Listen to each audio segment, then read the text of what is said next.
고아 주제의 만삭이라고. 봐줄 것 같아. 여기가 어디라고 감히 꿇어. 부모도 배경도 없이 오직 실력 하나로 수석 입사한 소희. 하지만 고아 출신이라는 이유만으로 그녀를 잔인하게 짓밟았습니다. 바로 그 순간 거대한 로비의 공기가 얼어붙었습니다. 단아한 한복을 입은 한 노부인이 나타나 며느리의 손을 잡고 일어나더니 상사의 뺨을 그대로 갈겨버린 것입니다. 오늘부로 삼성그룹 예금 전액 인출하겠습니다. 고아라며 2년 동안 무시했던 며느리가 알고 보니 재벌가 종부였던 정말 소름 돋는 참교육의 이야기 지금 시작하겠습니다. 시작 전에 구독과 좋아요는 더 재미있는 이야기를 들려드리는데 큰 힘이 됩니다. 고아 주제의 만삭이라고 봐줄 것 같아 광화문 한성은행 본점 유리와 대리석으로 지어진 그 차가운 건물 안에서 만삭의 며느리가 대리석 바닥에 무릎을 꿇고 있었습니다. 고아 주제라는 말과 함께 서류 다발이 날아들었고 은행 안 수십 명의 직원들은 고개를 숙인 채 아무도 나서지 못했어요. 그런데 그 자리에 한 노부인이 서 있었습니다. 새하얀 머리카락, 단아하게 차려입은 옥색 한복, 조용하지만 날카로운 눈빛. 누가 봐도 그냥 품이 있는 할머니처럼 보였습니다. 하지만 그 노부인의 손에는 블랙카드 한 장이 지어져 있었고 바닥에서 눈물을 흘리는 그 만삭의 여인은 다름 아닌 자신이 2년 동안 투명 인간 취급해온 며느리였어요. 도대체 무슨 일이 있었던 걸까요? 강인숙 68살 서울 사람들은 그 이름을 알면서도 모르는 척합니다. 삼성그룹의 안주인, 언론에 단 한 번도 얼굴을 드러낸 적 없는 여자, 남편을 일찍 잃고 혼자서 그룹을 지켜온 여자였습니다. 사람들은 그녀를 가리켜 이렇게 말했어요. 저분은 강철로 만들어졌다고. 그런데 그 강철로 만들어진 여자가 그날 아침만큼은 달랐습니다.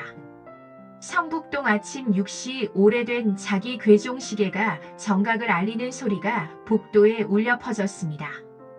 딸깍딸깍 인숙은 언제나 그 소리에 맞춰 하루를 시작했더군요. 돌아가신 선친에게 물려받은 그 시계는 30년이 넘도록 단 한 번도 멈춘 적이 없었습니다. 인숙처럼 그날 아침 그녀의 손에는 작은 쇼핑백이 하나 있었어요. 인사동의 유서 깊은 한복 아동복 가게에서 몰래 사온 손바닥만 한 순면 베넷 저고리 손주를 위한 선물이었습니다. 며느리를 위한 것이 아니라 어디까지나 손주를 위한 것이라고 인숙은 스스로에게 그렇게 말했어요. 그렇게라도 이유를 만들지 않으면 그 쇼핑백을 들 수가 없었습니다.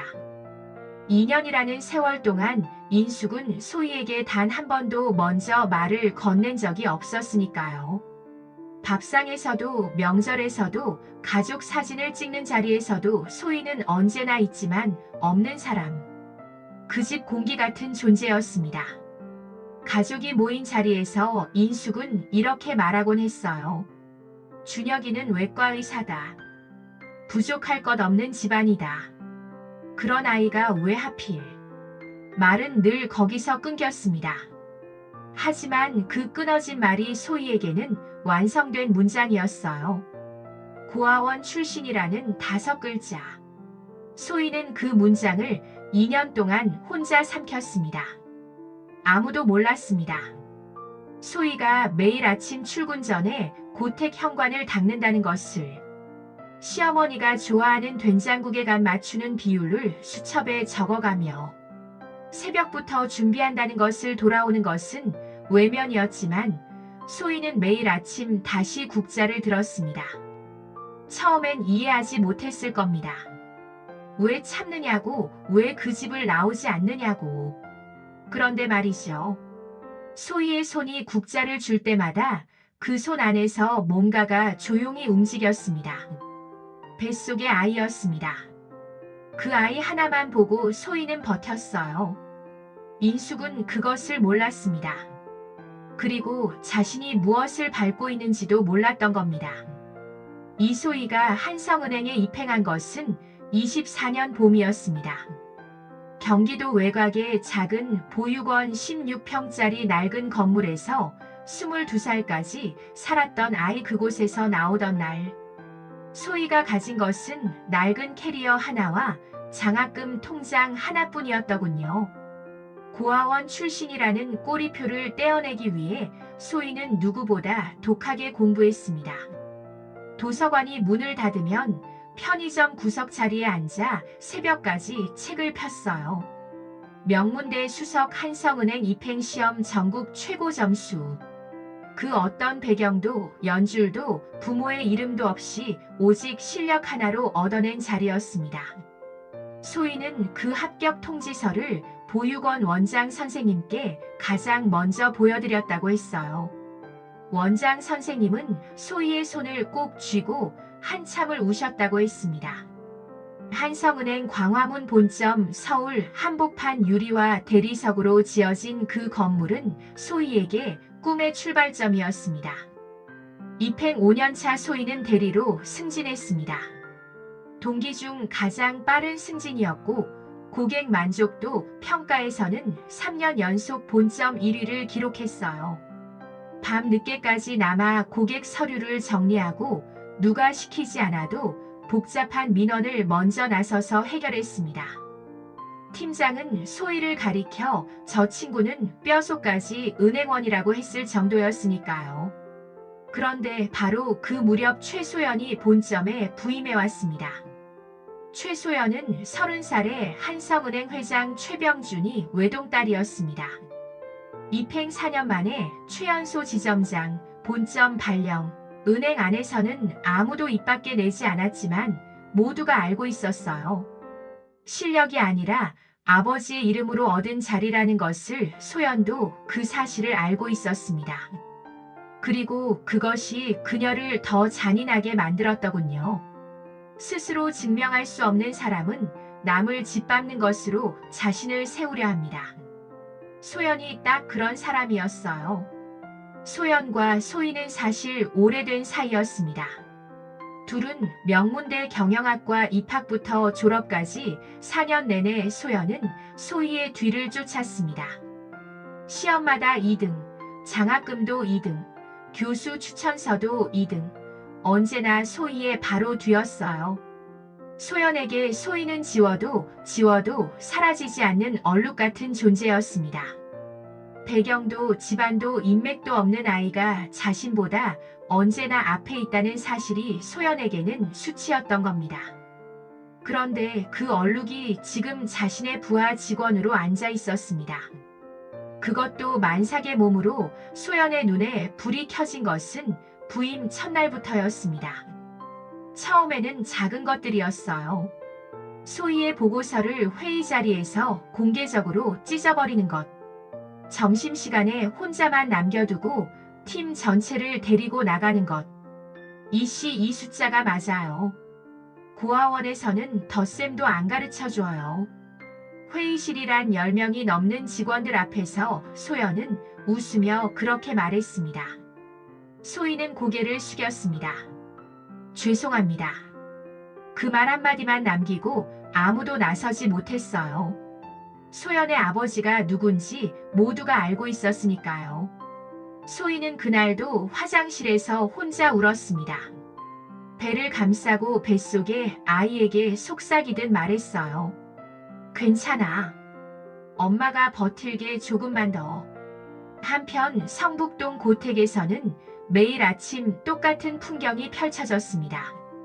인숙이 식탁에 앉으면 소희는 주방에서 된장국을 떠왔어요. 인숙은 받지 않았습니다. 그릇을 밀어내는 것도 아니었습니다. 그냥 보지 않았어요. 소희가 없는 것처럼. 그날도 마찬가지였습니다. 소희는 새벽 5시에 일어나 된장국을 끓였습니다. 만삭의 몸으로 무거운 뚝배기를 들었어요. 손이 가끔 떨렸습니다. 허리가 끊어질 듯 아팠습니다. 그래도 소희는 국자를 놓지 않았어요. 콩나물을 다듬고 두부를 썰고 된장을 풀었습니다. 인숙이 된장국에 두부를 좋아한다는 것을 소희는 첫 달에 이미 알아두었더군요. 수첩 귀퉁이에 적어둔 작은 메모 어머님. 두부 된장국 간 약하게 그 메모 옆에는 지우고 다시 쓴 흔적이 여러 번 남아 있었습니다. 인숙이 젓가락을 들었을 때 소희는 조용히 물었습니다. 어머님 입맛은 좀 어떠세요? 인숙은 대답하지 않았습니다. 창밖을 바라보며 숭늉을 한 모금 마실 뿐이었어요. 소희는 고개를 숙이고 주방으로 돌아갔습니다. 그 뒷모습을 아무도 보지 않았습니다. 준혁은 그 장면을 보았습니다. 병원 당직을 마치고 막 돌아온 참이었어요. 현관에 서서 아내의 뒷모습을 바라보았습니다. 어머니께 말을 해야 했습니다. 아내를 감싸야 했습니다. 하지만 그는 구두를 벗으며 시선을 내렸어요. 소희야, 무리하지 마. 그게 전부였습니다. 소희는 돌아보며 웃었습니다. 눈가가 살짝 붉었지만 웃었어요. 괜찮아요. 준혁은 그 웃음을 믿었습니다. 믿고 싶었던 겁니다. 사실은 알고 있었을 텐데도 인숙에게도 흔들리는 순간이 없지는 않았어요. 어느 저녁 소희가 잠들었을 시간이었습니다. 인숙은 복도를 지나치다 소희의 방 앞에서 발걸음을 멈췄어요. 문이 살짝 열려 있었습니다. 틈 사이로 희미한 불빛이 새어나왔지요. 인숙은 안을 들여다보았습니다. 소희는 침대 위에 앉아 배를 두 손으로 감싸 안은 채 소리 없이 울고 있었습니다. 흐느끼지도 않았어요. 소리를 내지도 않았습니다. 그냥 눈물이 뺨을 타고 흘러내리고 있었어요. 마치 울고 있다는 것조차 들키지 않으려는 것처럼. 한 손은 배 위에 올려놓은 채 다른 손으로는 낡은 수첩을 꼭 쥐고 있었습니다. 인숙은 나중에야 알았습니다. 그 수첩이 보육원 원장 선생님이 써준 편지들을 모아둔 것이라는 걸. 소희가 힘들 때마다 꺼내 읽는 것들이라는 걸 인숙은 손잡이에 손을 올렸습니다. 그리고 내리지 못했습니다. 오랫동안 그 자리에서 있었어요. 문 하나를 사이에 두고 두 여자가 각자의 방식으로 같은 밤을 견디고 있었습니다. 결국 인숙은 소리 없이 그 자리를 떠났습니다. 복도를 걸어가는 그녀의 발걸음이 느려졌어요. 평소와 달랐습니다. 무언가를 두고 온 사람처럼 다음날 아침 인숙의 손에는 인사동 쇼핑백이 들려 있었습니다. 전날 몰래 사온 것이었어요. 인숙은 그 쇼핑백을 식탁 위에 올려두었습니다. 소희 앞에 아무 말도 하지 않았습니다. 소희는 쇼핑백을 바라보았어요. 천천히 안을 들여다보았습니다. 손바닥만 한수면 베넷 저고리가 곱게 접힌 하얀 천위에 작은 자수 하나가 놓여 있었습니다. 복! 소희의 눈이 흔들렸습니다. 어머님, 인숙은 이미 자리에서 일어나 창밖을 보고 있었어요. 손주 줄 것이다. 그게 전부였습니다. 하지만 소희에게는 그 짧은 네 글자가 2년 만에 처음으로 들은 온기였더군요. 인숙이 직접 한성은행 광화문 본점으로 향하게 된 것은 바로 그 다음 날이었습니다. 인숙이 한성은행 광화문 본점을 찾아간 것은 오전 10시가 막 넘은 시각이었습니다. 명분은 단순했어요. 소희의 점심시간에 맞춰 잠깐 얼굴이나 보고 가자는 것. 인숙은 그게 전부라고 스스로에게 그렇게 말했습니다. 광화문 본점은 서울 한복판의 우뚝 선 유리와 대리석의 건물이었어요. 경복궁 돌담길을 지나 횡단보도를 건너면 바로 마주치는 그 건물. 인숙은 옥색 한복 위에 베이지색 코트를 걸치고 천천히 정문을 밀었습니다. 로비에 들어서는 순간 차가운 에어컨 바람과 함께 반듯하게 줄 맞춰 선 직원들의 인사가 쏟아졌어요. 인숙은 천천히 로비를 가로질렀습니다. 단아한 한복, 새하얀 머리카락, 조용하고 느린 발걸음, 누가 봐도 그냥 기품이 있는 노부인이었어요. 안내 직원이 다가왔습니다. 어떤 용무로 오셨습니까? 인숙은 조용히 대답했습니다. 직원을 만나러 왔습니다. 이소희 대리 안내 직원이 내선 전화를 돌리는 사이 인숙은 로비 소파에 앉아 주변을 천천히 둘러보았습니다. 널찍한 로비, 높은 천장, 반짝이는 대리석 바닥, 창 밖으로는 광화문 광장이 훤히 내다보였어요. 그런데 어딘가 이상했습니다. 직원들의 표정이 굳어 있었어요. 고개를 숙인 채 빠르게 움직이는 사람들. 누군가의 눈치를 보는 듯한 긴장감이 공기 중에 떠돌았습니다. 인숙은 미관을 좁혔어요. 40년 가까이 기업을 운영해온 여자였습니다. 조직의 공기를 읽는 것은 그녀에게 본능 같은 것이었더군요. 뭔가 있다. 이런 공기는 딱 한 가지 경우에만 만들어지니까요. 누군가 위에서 아래를 짓누르고 있을 때 그때였습니다. 로비 안쪽 유리 파티션 너머의 공간에서 목소리가 새어나왔어요. 날카롭고 차가운 목소리였습니다. 이씨 이게 보고서예요.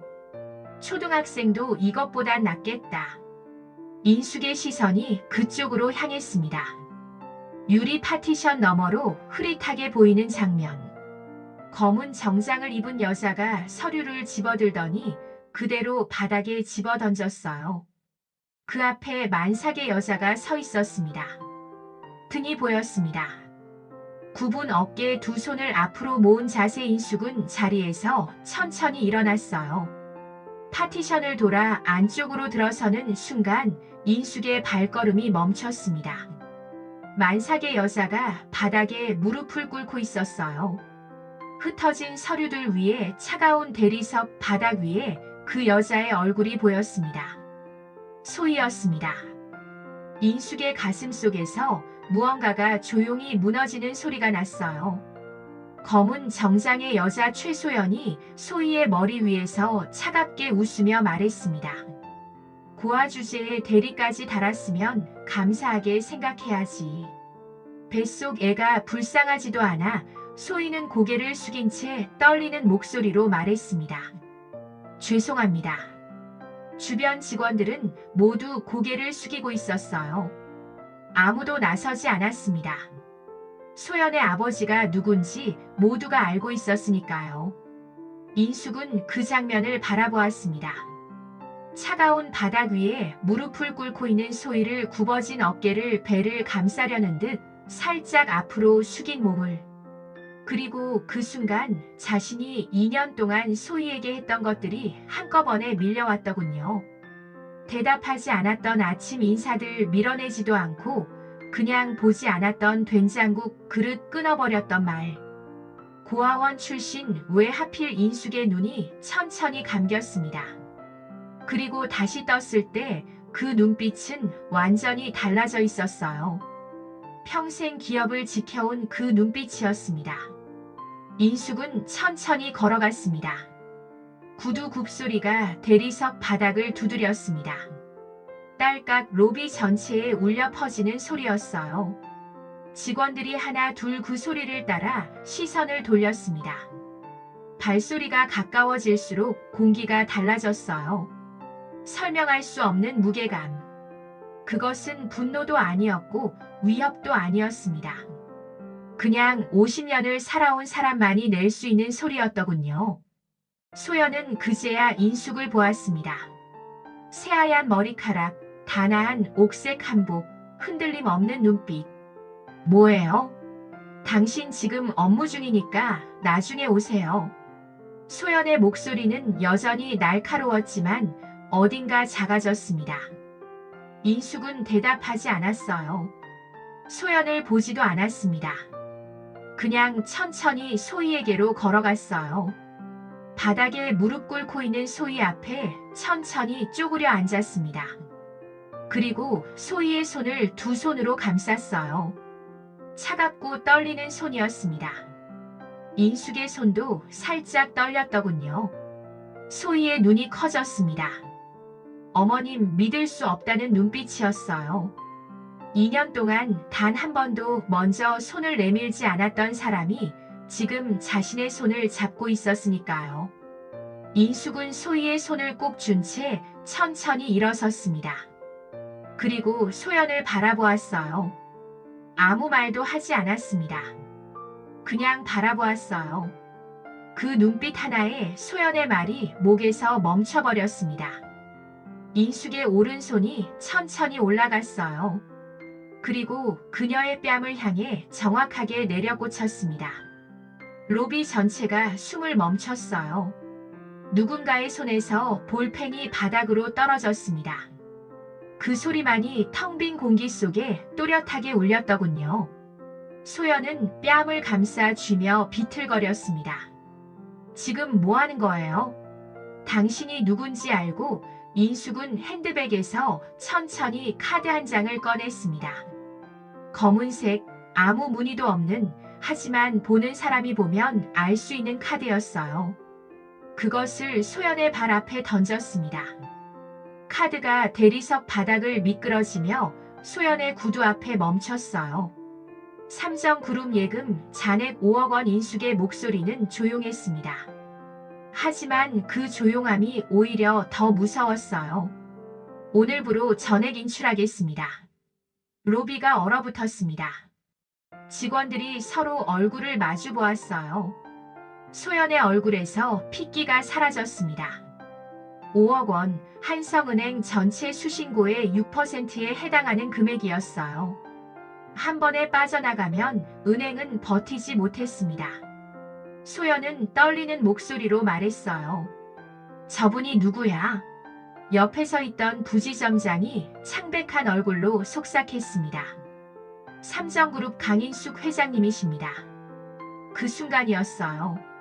소연의 다리에서 힘이 빠지는 것이 보였더군요. 인숙은 소희의 손을 잡은 채 단 한 번도 시선을 내리깔지 않았습니다. 그날 오후 한성은행 본점은 발칵 뒤집혔습니다. 강인숙, 그 이름 석자가 은행 내부 메신저를 타고 삽시간에 퍼져나갔어요. 임원실마다 전화벨이 울렸습니다. 복도마다 발소리가 빨라졌어요. 누군가는 넥타이를 고쳐매며 엘리베이터로 뛰어갔고 누군가는 수화기를 들고 목소리를 낮춰 속삭였습니다. 삼성그룹 강인숙 회장, 언론에 한 번도 얼굴을 비춘 적 없는 여자. 하지만 금융계에서 그 이름을 모르는 사람은 단 한 명도 없었더군요. 최병준 회장은 그 소식을 골프장에서 들었습니다. 전화를 받자마자 클럽을 내던졌어요. 강인숙이 직접 나타났다고 비서가 떨리는 목소리로 보고했습니다. 예. 회장님, 5억 원 전액 인출을 통보했습니다. 병준의 얼굴이 굳어졌어요. 40년 넘게 금융계에서 살아남은 남자였습니다. 이 상황이 무엇을 의미하는지 누구보다 잘 알고 있었어요. 5억이 빠져나가는 것은 단순한 손실이 아니었습니다. 신호였어요. 시장 전체에 보내는 신호, 당장 본점으로 갔다. 한편 인숙은 소희를 데리고 본점 로비 소파에 앉아 있었습니다. 소희는 아직도 손이 떨리고 있었어요. 인숙은 소희의 손 위에 자신의 손을 올려놓았습니다. 아무 말도 하지 않았어요. 창 밖으로는 광화문 광장에 늦가을 햇살이 길게 드리워져 있었습니다. 소희는 눈물을 참으려 했어요. 하지만 참을 수 없었습니다. 어머님, 왜 목소리가 갈라졌어요? 2년 동안 참아온 것들이 그 두 글자 안에 전부 담겨 있었습니다. 인숙은 창밖을 바라보며 조용히 말했어요. 손주 어미가 바닥에 무릎 꿇는 꼴은 못 보겠더구나. 소희의 눈에서 눈물이 흘러내렸습니다. 2년 만에 처음으로 인숙이 소희를 사람으로 대하는 순간이었어요. 소희는 손등으로 눈물을 닦으며 고개를 숙였습니다. 그 모습을 바라보는 인숙의 눈가도 붉어졌더군요. 병준이 본점에 도착한 것은 그로부터 2시간 후였습니다. VIP 응접실에서 병준은 인숙 맞은편에 앉았어요. 겉으로는 침착했습니다. 반듯하게 여민 양복깃된 넥타이. 하지만 눈빛은 이미 계산을 시작하고 있었더군요. 강 회장님, 오늘 일은 저도 유감입니다. 딸아이가 너무 지나쳤습니다. 충분히 사과드리겠습니다. 인숙은 찻잔을 내려놓으며 말했어요. 사과는 필요 없습니다. 병준이 미관을 좁혔습니다. 그럼 원하시는 것이 무엇입니까? 인숙은 똑바로 병준을 바라보았어요. 제 며느리가 이 은행에서 겪은 일, 그것에 대한 책임입니다. 병준은 잠시 침묵했습니다. 차잔을 들었다가 내려놓았어요. 그리고 천천히 고개를 끄덕였습니다. 충분히 생각해 보겠습니다. 인숙은 더 말하지 않았어요.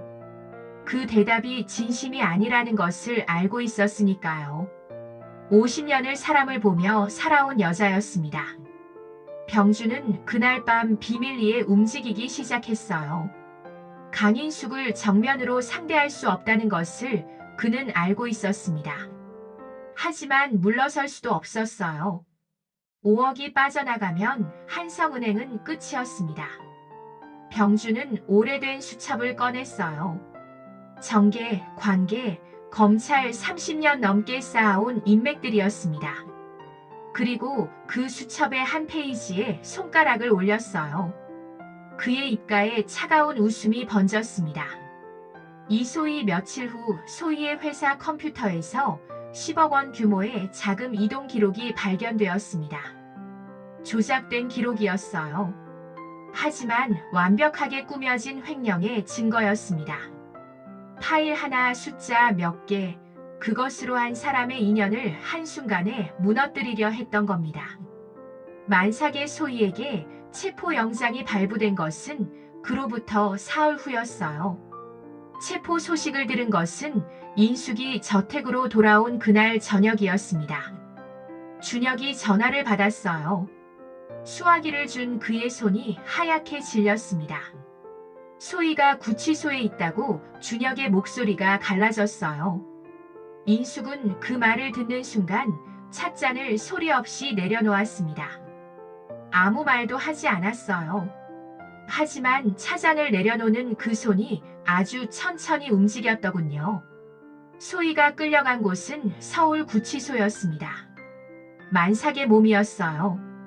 차가운 형광등, 딱딱한 시멘트 바닥, 좁고 낯선 방, 소희는 배를 감싸 안은 채 벽에 기대어 앉았습니다.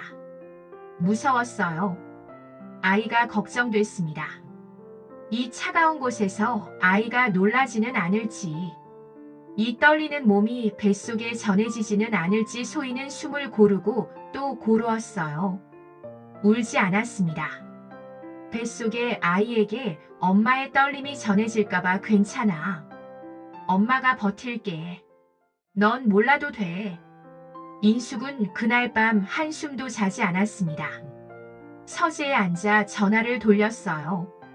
변호사, 회계법인 그리고 오래된 수첩 번호 몇 개, 20년 넘게 누르지 않았던 번호들이었습니다. 받을지 안 받을지도 알 수 없는 번호들이었어요. 하지만 인숙은 한 번도 망설이지 않고 눌렀습니다. 새벽 2시, 3시, 4시 인숙의 목소리는 흔들리지 않았어요. 하지만 통화가 끊길 때마다 그녀는 눈을 감았습니다. 소희의 얼굴이 떠올랐어요. 바닥에 무릎 꿇고 죄송합니다를 되뇌던 그 얼굴, 그리고 그 얼굴 위에 또 다른 얼굴이 겹쳤습니다. 2년 동안 매일 아침 된장국을 끓이던 얼굴, 수첩에 간 맞추는 비율을 꼼꼼히 적어두던 얼굴. 인숙은 입술을 깨물었어요. 그 아이가 그 모든 걸 혼자 감당하고 있는 동안 자신은 무엇을 하고 있었는지. 창 밖으로 서울의 새벽이 밝아오고 있었습니다. 이틀 후 소희는 구치소 안에서 쓰러졌습니다. 조기 진통이었어요. 교도관이 달려왔고 구급차가 불렸습니다. 그 소식이 인숙에게 전해진 것은 제 10분도 되지 않아서였어요. 인숙은 전화를 끊자마자 코트를 집어들었습니다. 준혁이 따라 나서며 말했어요. 어머니, 전 어떻게 할까요? 넌 병원으로 먼저 가. 인숙의 목소리는 짧고 단호했습니다. 현관을 나서며 비서에게 전화를 걸었어요. 삼정 VIP 병동 즉시 준비해. 그리고 법무팀 전원 지금 당장 소집해. 목소리는 차분했습니다. 하지만 구두를 신는 손이 평소보다 빨랐더군요. 소희가 VIP 병동으로 옮겨진 것은 그로부터 1시간 후였습니다. 인숙이 직접 병실 문을 열고 들어섰어요. 소희는 침대에 누운 채 산소 마스크를 쓰고 있었습니다. 눈을 떴을 때 첫 번째로 보인 것이 인숙의 얼굴이었어요. 소희는 말을 하려 했습니다. 인숙은 손을 들어 그것을 막았어요. 그리고 소희의 침대 옆에 천천히 앉았습니다. 오랫동안 침묵이 흘렀어요. 병실 안에는 기계 소리만 조용히 울렸습니다. 인숙이 먼저 입을 열었어요. 미안하다. 소희의 눈이 흔들렸습니다. 2년 동안 내가 매일 아침 끓여준 된장국 한 번도 고맙다고 하지 않았구나. 인숙의 눈가가 붉어졌어요. 평생 남 앞에서 눈물을 보인 적 없는 여자였습니다. 내가 못났었다. 아들을 빼앗길까봐 무서웠던 거야. 고아원 출신이라는 말이 그렇게 무서웠던 거란다. 사실은 내가 아니라 내가 두려웠던 거야. 소희는 인숙의 손을 잡았습니다. 아무 말도 하지 않았어요. 그냥 꼭 쥐었습니다. 인숙의 손이 따뜻했습니다. 2년 동안 한 번도 느껴보지 못한 온기였습니다. 그것으로 충분했어요. 그런데 바로 그 순간 인숙의 핸드폰이 울렸습니다. 법무팀이었어요. 인숙은 눈물을 닦으며 전화를 받았습니다. 그리고 조용히 말했어요. 시작하자 인숙이 움직이기 시작한 것은 그날 밤부터였습니다. 20년 동안 잠들어 있던 삼성그룹의 영향력이 마침내 깨어났어요. 조용하게. 하지만 완벽하게 첫 번째로 움직인 것은 해외 투자자들이었습니다. 인숙이 새벽에 돌린 전화 몇 통, 런던, 홍콩, 싱가포르 20년 넘게 쌓아온 신뢰의 이름들이었어요. 그들은 인숙의 말을 끝까지 들었습니다. 단 한 명도 중간에 끊지 않았어요. 그리고 대답했습니다. 맡겨주십시오. 그 말 한마디면 충분했더군요. 나흘 만에 한성은행 주식의 19%가 조용히 매집되었습니다. 기존 최대 주주였던 최병준의 지분은 단숨에 2대 주주로 밀려났어요. 병준은 그 사실을 주식시장이 마감된 후에야 알았습니다. 이미 늦어 있었더군요. 인숙은 그 보고를 받으며 창밖을 바라보았어요. 성북동 고택의 은행나무가 노랗게 물들어 있었습니다. 두 번째로 움직인 것은 법무팀이었습니다. 소희의 컴퓨터에서 발견된 횡령 증거 인숙의 법무팀은 그 파일을 분석하는데 16시간이 걸렸어요. 밥도 먹지 않고 교대로 붙어 앉아 파일 하나하나를 뒤집었습니다. 그리고 찾아냈어요. 파일 생성 시각, 접속 IP 주소, 수정 흔적. 소희가 구치소에 있던 시간에 만들어진 파일이었습니다. 소희가 그 자리에 있을 수조차 없었던 시간에 만들어진 증거였어요. 완벽한 조작의 증거였습니다. 팀장이 보고서를 들고 인숙 앞에 섰을 때 그의 손이 떨렸어요. 인숙은 그 보고서를 한 장 한 장 넘겨 읽었습니다. 끝까지 읽었어요. 그리고 조용히 말했습니다. 수고했습니다. 딱 그 한마디였어요. 하지만 팀장은 알았습니다. 그 한마디가 얼마나 무거운 말인지를. 4월 후 한성은행 임시 이사회가 소집되었습니다. 그것은 최병준이 소집한 자리가 아니었어요. 새로운 최대 주주 강인숙이 소집한 자리였습니다. 이사회실에 들어서는 병준의 얼굴은 굳어 있었어요. 양복은 반듯했지만 눈빛이 흔들렸습니다. 평생 그 자리에서 남을 굳게 만들어 온 남자였는데 오늘은 달랐어요. 인숙은 상석에 앉아 그를 바라보았습니다. 앉으세요, 최 회장님.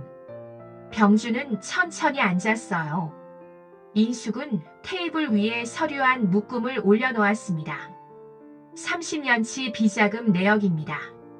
그리고 이번 횡령 조작의 증거 파일입니다. 병준의 눈이 가늘어졌어요. 협박입니까? 인숙은 미소 지었습니다. 차갑고 단호한 미소였어요. 사실 공개입니다. 병준은 더 말하지 못했습니다. 그 미소 앞에서 30년 금융계의 노련함도 아무 소용이 없었더군요. 그날 오후 한성은행 임시 이사회는 전국에 생중계되었습니다.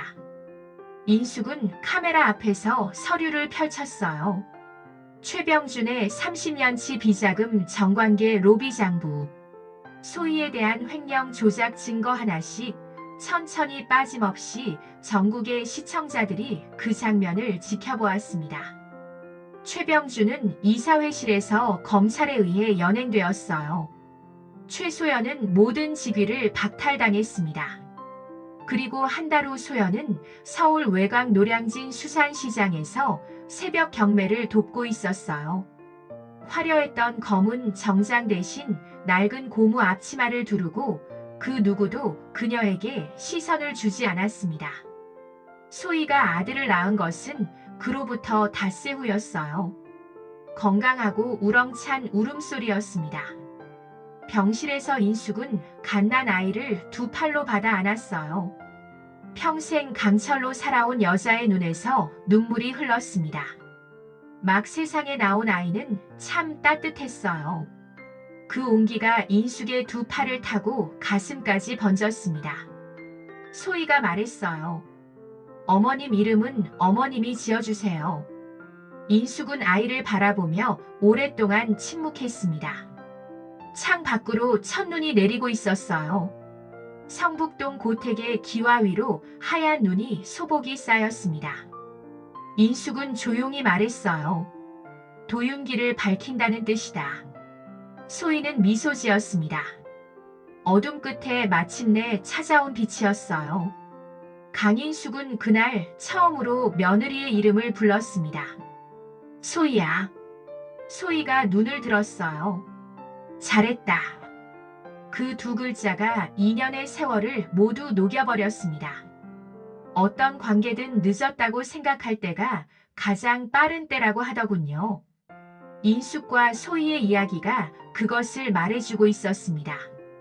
오늘도 긴 이야기 끝까지 함께 해주셔서 감사했습니다. 휴먼 스토리 채널 구독과 좋아요로 응원해주세요. 누군가를 많이 사랑하고 사랑받으시기를 바랍니다.